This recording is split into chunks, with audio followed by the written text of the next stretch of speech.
Hi, good morning, everybody. Welcome to another blessed, thankful Thursday,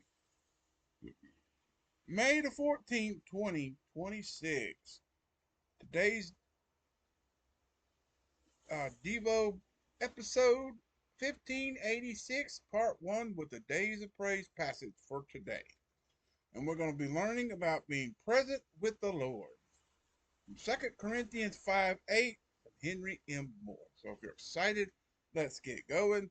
Birthdays, anniversaries, and prayer requests down below if you know the deal. Um, Remember to continue to help me reach that goal of getting this channel solidified and made official. You know how to do that. Also, if you would like to join the cause, help me out by donating money to me so I can fix my vehicle by the end of the month. I'd appreciate that. And the way to do that, let me know in the comments, and then go over to Facebook or Instagram message board. Drop me a message, and I'll give you the information on how to do it. Sound good? Okay. So I would appreciate any and all assistance in that journey. So, if you're excited, don't forget to leave a like if you enjoy the video. But, mm, rain's calmed down a little bit. It was pouring just a few minutes ago before I started recording. Whew, you couldn't hardly see the house next door with it pouring so bad. But if you hear the rain, that's what it is. It's rain. It's pouring here on Tuesday. So, ooh, I almost didn't come out here on Tuesday to do this. Almost had to wait till tomorrow, Wednesday, to my upload day to have to record. So,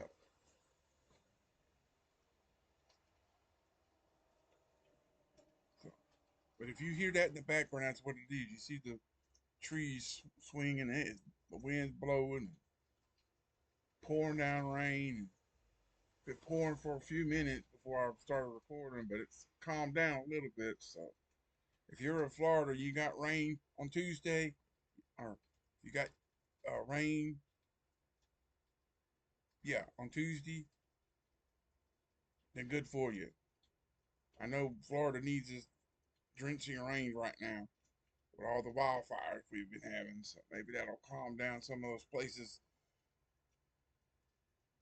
But I hope everyone has a wonderful, blessed, thankful Thursday, and let's get into it.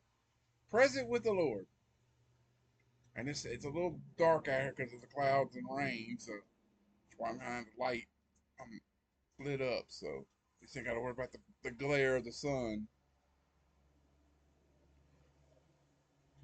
It's a little later than usual on my recording day when I do this, so we can make it through. So. But 2 Corinthians 5:8, we are confident, I say, and willing rather to be absent from the body and to be present with the Lord.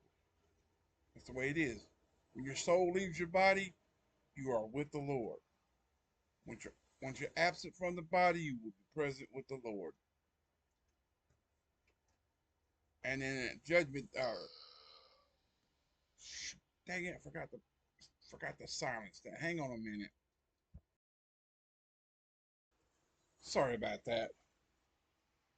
I forgot to shut my sound off on my phone, so it don't. Cause I have a lot of my restaurant apps. Anything to do with food or anything, I have it set up with a burping sound, so I know it's one of my something to do with restaurants. So all I gotta do is look and okay. At least I know it's one of the something to do with food. Is why it's food or drink. But and yes, I did kind of shave prior to recording, so at least I got clean. I didn't get the rest of what I planned done, but with the thunder and lightning out of this storm, I don't want to run the risk I have to do that. So I just and then I had my hair growing over my ears, and I trimmed that up just to get it off my ears, and that feels a lot better. So at least I feel better, look better a little bit. So, but we are confident, I say, and willing rather to be absent from the body to be present with the Lord. So that's the saying. But at the coming the end time, the rapture, your body and soul will disappear. But until then, if you die, your soul goes to heaven and your body just stays put. But you're absent from the body and you're present with the Lord at the moment of death.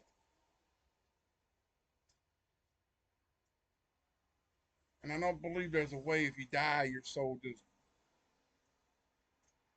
and they put it in.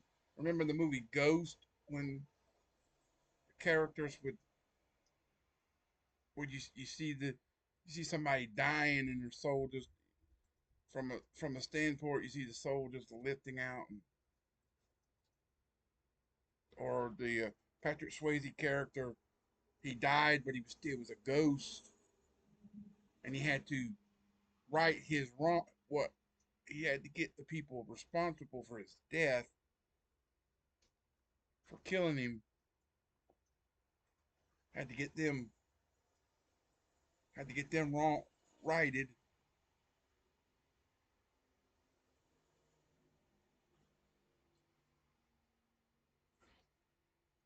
and once they got them somewhat killed the demons come and got them and then when you and then all of a sudden you see this white area open up and you see silhouettes of people standing there and I was like that means it was time for you to go home man it was time for you to go to heaven like, I don't know to each its own to know what it is to die like suddenly it goes black and then in a quick second you're as a Christian you're like white light next thing you know it's like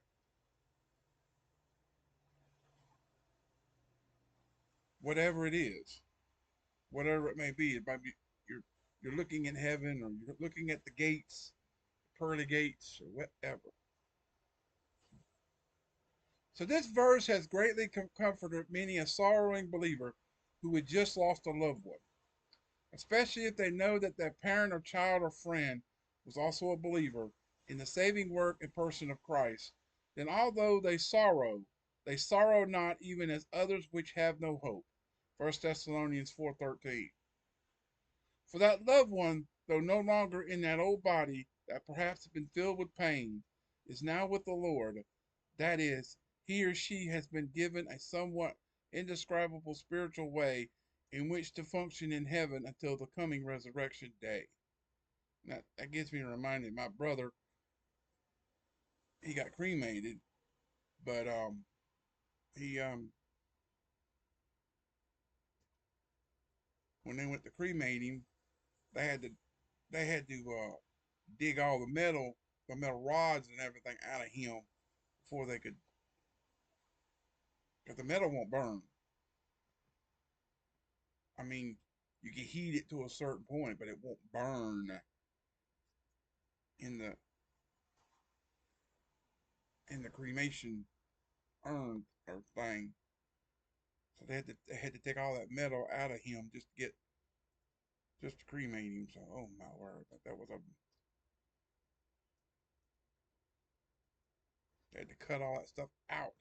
Then they can cremate him. But and that's always been my question. What would people who have been their bodies have been cremated, do they receive new bodies in heaven at that given point in time when everybody gets a new body? And we as believers that are here below that go move on to heaven at that time, we get those new bodies. But what do the souls that have no body, like the ones with cremation, do they get new totally just a new body, and ours get changed into the image of what we should? We'll still, I think, we'll still see each other like each other, like we do here on earth. We'll see each one as we were, but to God, we are angelic beings that what we should look like in His image. But we'll see each other as we are, as what we were when we passed on, as we moved on to heaven, to glory, to paradise, or whatever you want to call it.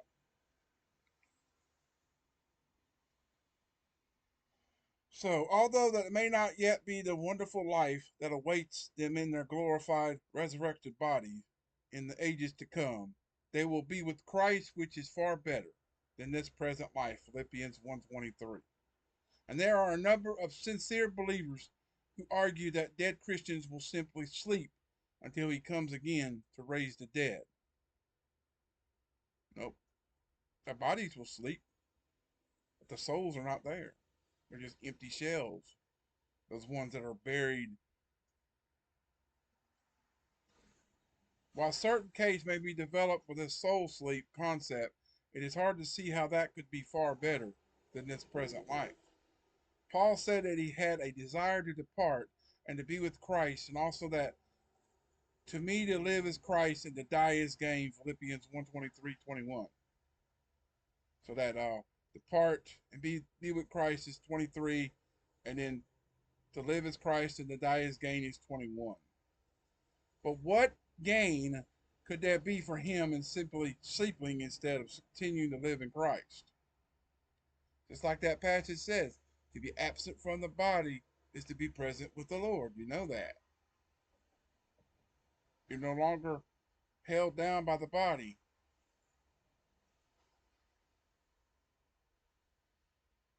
The temporal holding place for your soul.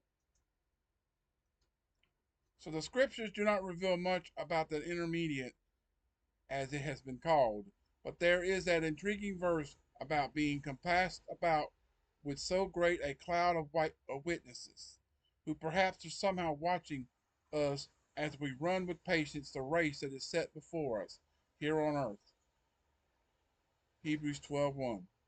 This possibility can be a real incentive to do just that. Hmm. Okay. So coming up later at 1 o'clock, part two of today's 1586. We're gonna our daily bread passage, good soul and God, from Katara Patton, derived from Luke. What? Excuse me. Oh, Luke 8. Like I said, 11. Luke 8, 4-8, and 11-15. And 8 will be the key verse. There will be a link at the end, and then the Bible reading is 2 Kings 19-21, and then John 4, 1-30. So stay tuned for that. I'll get to that in just a few minutes, but you'll see that later at 1 o'clock or after 1 o'clock. So if God woke you up today, give Him all the glory.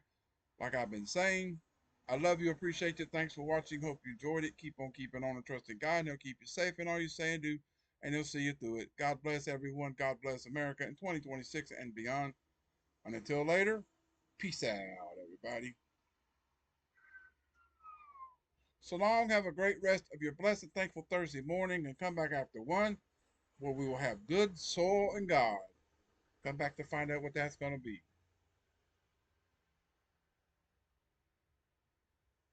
Oh, sound like that vehicle had a flat. The old box truck. Ooh. But so until then, have a great rest of your morning, and I'll see you at 1. Goodbye.